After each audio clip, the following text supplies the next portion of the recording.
আজকে মায়ের সঙ্গে ব্যাংকে গিয়েছিলাম, ওই জন্য রান্না কিছু করা হয়নি। ওই জন্য মসুরির ডাল আর ভালো বাসমতি চাল দিয়ে একটু ফেনে ফেনে ভাত করবো। ওই জন্য দেখো ডালটা চালটা ভালো করে আমি আগে ধুয়ে নিই, পরিষ্কার করে ধুয়ে নিই।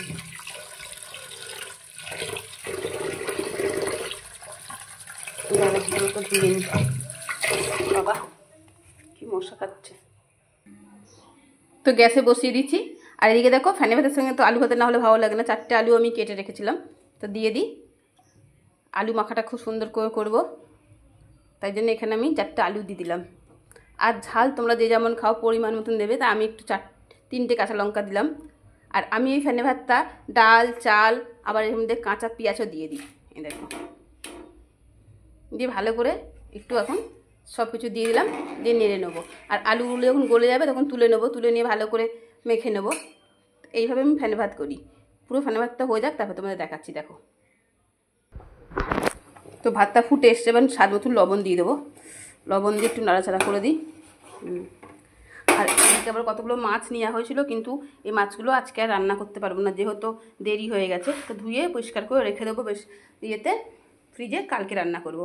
ওই জন্য মাছগুলো ধোবো।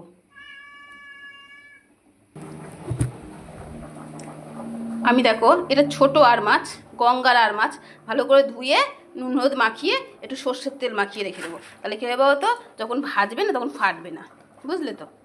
জন্যে ভালো করে ধোয়াটা তোমাদের দেখাতে পারলাম না, বাইরে দিয়ে ধুয়ে নিয়ে এসেছি।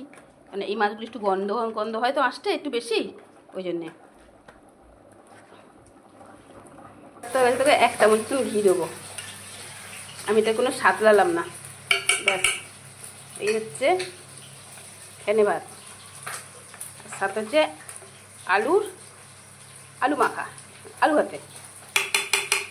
সেই দেখো আলু ভাতে হয়ে গেছে।